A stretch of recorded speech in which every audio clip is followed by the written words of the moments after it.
UCTV viewers.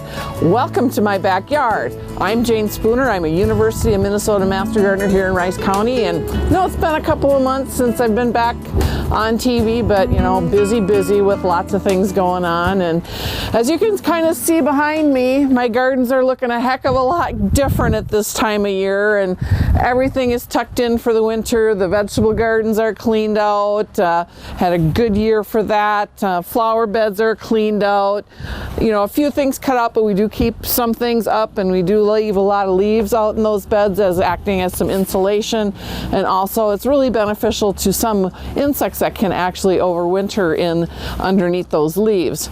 So today we're going to go back to doing one of my favorite things, as you know, I'm always talking about container gardening, and we're going to talk about winter porch pots today. And that seems to be a really big thing that people have really taken a liking to, and most of the time people just don't want to fiddle around with them and make them themselves, and they'll just go buy them at a local greenhouse. But I'm just going to show you just how easy it is. And I just kind of foraged around in my backyard for a few things, and the only thing I went out and I purchased was these spruce tops. Now, I didn't go out into somebody's land and go around and snip the tops of these spruce trees off at the top. No, don't do that. Just go to a greenhouse and buy these. And they're not doing any damage because this is actually grown as a sustainable crop in bog areas in northern Minnesota.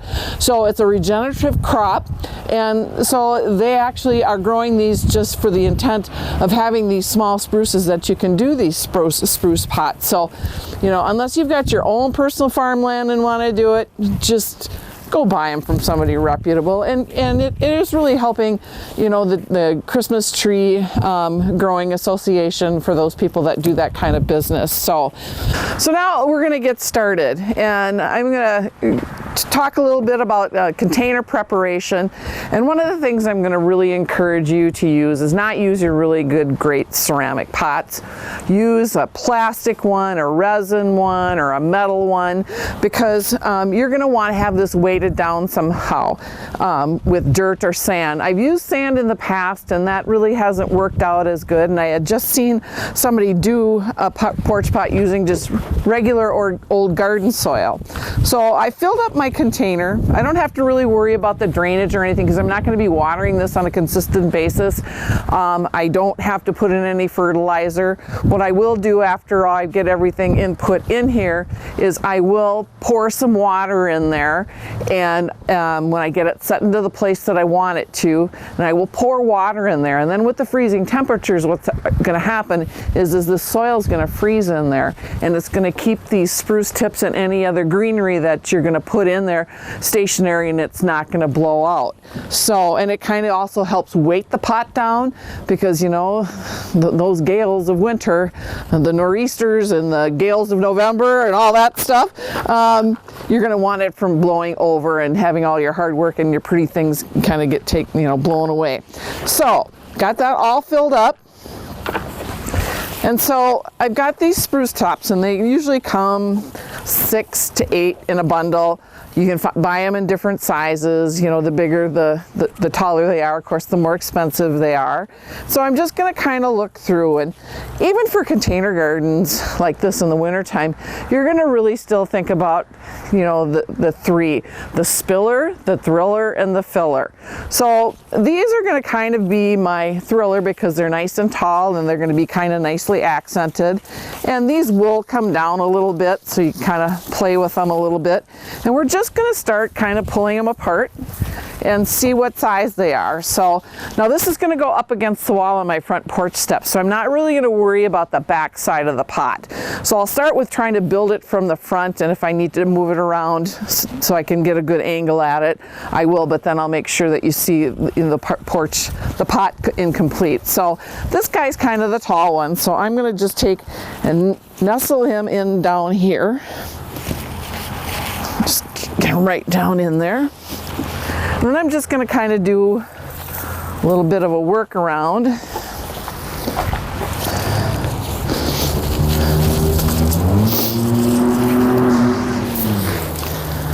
And just keep tucking them in there.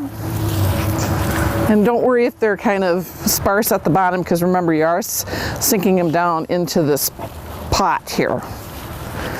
And they really do kind of fit in there really good and snug, so.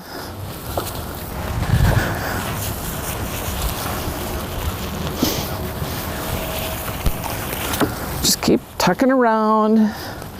And they're going to be really easy to pluck out and move around if you don't like the aesthetic of it.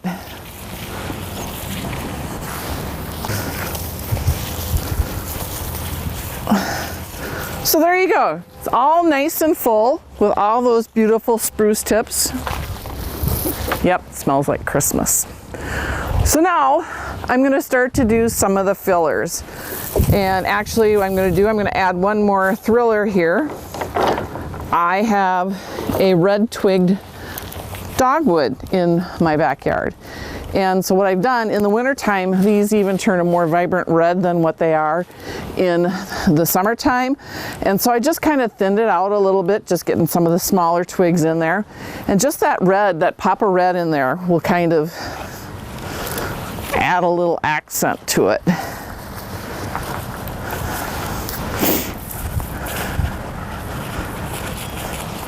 Kind of just poke them in there, and that dirt is nice and workable.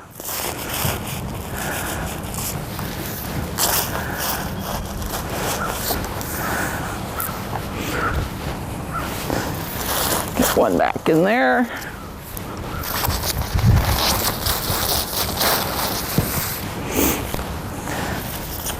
And one there.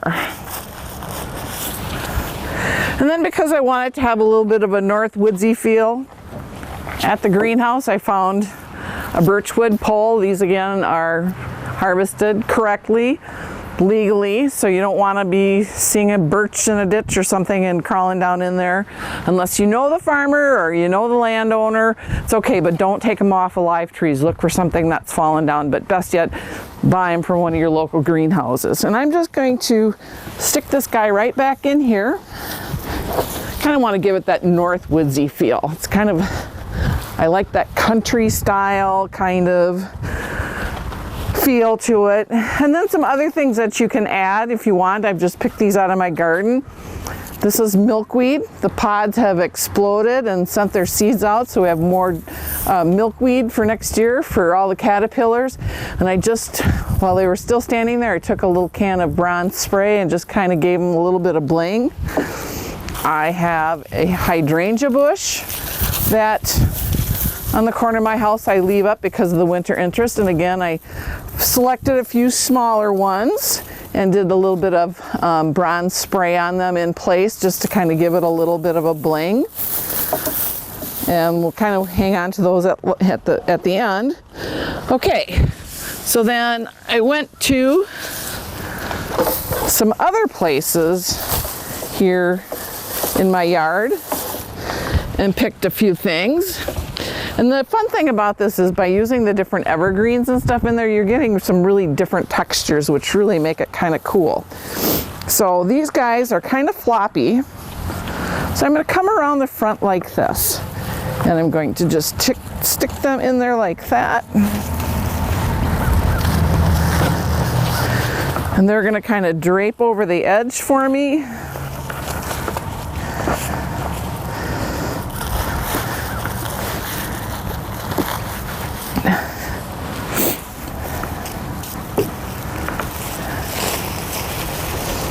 Okay.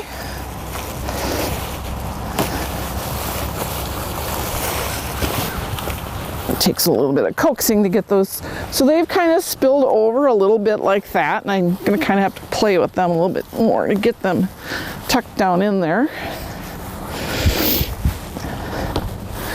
And then from there on top of that, you can add a big bowl, or you don't have to do that, but that's just another suggestion.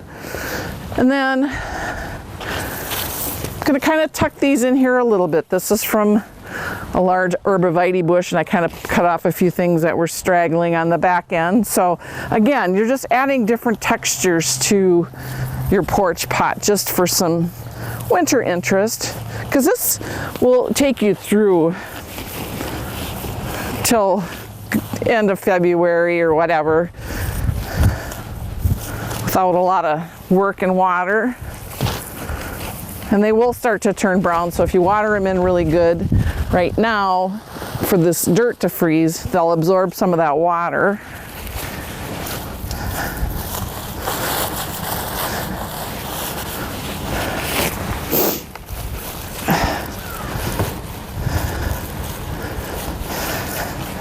So we've got some little bit of different texture in there. And then this, when I bought my birch log, I found this here. I'm not quite sure what it is, but I just liked it because of the gray-green leaves. It almost looks like a sage type of thing, but it's not. And it's got these cool little berries in here. So I'm gonna kind of just tuck these guys in there. Just again, a little bit of different texture. Again, you know, scavenge around in your yard. Greenhouses will have lots of different cuttings and stuff that you can kind of pick bundles up of to kind of add in that little bit of winter interest. And the texture, that's what I like about them.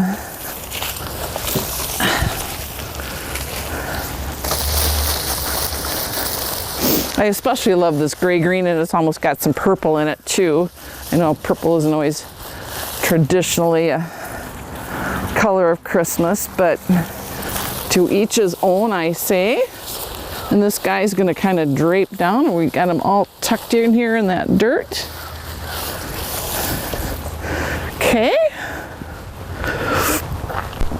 And then I've got even a few herbs from my herb garden that didn't get taken out by frost. We got a little bit of rosemary and some sage. I'm just gonna tuck that in there. If you remember from a past episode, rosemary is for remembrance, so I'm not sure how many of us want to really remember 2020, but again, you see the different textures in there. Now to bring a little color into it, again, this is certainly your choice. I just went to a craft store and I picked up these they're called picks. This one's got some rusty bells on it. I like it. It kind of goes with that Northwoodsy feeling with that. It brings in a little added color. And then these kind of remind me of how the Grinch stole Christmas. Kind of the Whoville little baubles there. And that just will bring you in a little bit of color.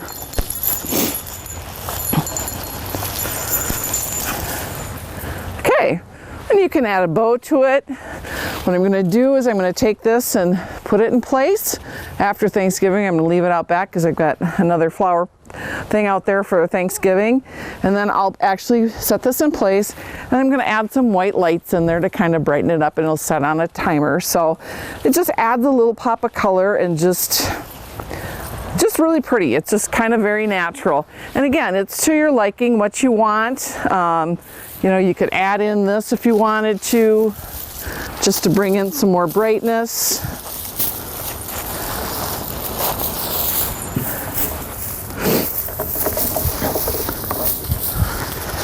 And sometimes by spraying them, it kind of helps with that flower head to kind of stay in place a little bit. So I'm going to swing around here and take a look. I'm kind of liking that. I hope you do too. So see, it's really, really easy to create your own porch pot. And you can kind of add your own flavor to it. I know a lot of the greenhouses do have them on hand, but I find a lot of satisfaction in doing this. And it's just kind of a way for me to still kind of keep my creativeness going. As y'all know, I love to container garden, especially in the summer, and I like to design. So every year this has a little different feel on my front porch. I've used to use a big copper boiler, and this year I decided to use this big pot here. So I'm going to take and water it in, and we're going to somewhat be set for Christmas. So as we close out, we're nearing Thanksgiving, and 2020, you think about having perfect vision of 2020, and you know, it's been a tough year for all of us. So I just wanted to share with you a little something. You know, between COVID and the elections and the pandemic and everything, it was a tough year. And so, as you all know, here in Faribault, we have a very active group of people that like to stress virtues. And a couple of years ago, I wrote an article for the paper about virtues in gardening and giving thanks. And it basically centered around the different virtues. And I don't know who wrote this. I found it on the internet, so whoever you are that came up with it. So I'm going to call this the virtuous garden. So in your virtuous garden next spring, plant 3 rows of peas. Peace of mind, peace of heart, peace of soul. Plant 3 rows of squash. Squash indifference, squash selfishness, and squash hate. Plant 3 rows of lettuce. Let us be kind. Let us love one another. Let us grow our own food. Water freely with patience and cultivate with love. There is so much fruit in your garden because you reap what you sow. So, from my house to you, I know Thanksgiving might look a little bit different. You might not be with as many family members, but however you choose to celebrate, think about the virtuous garden. And I wish you peace. I wish you happiness and health. Happy holidays, Merry Christmas, and happy digging.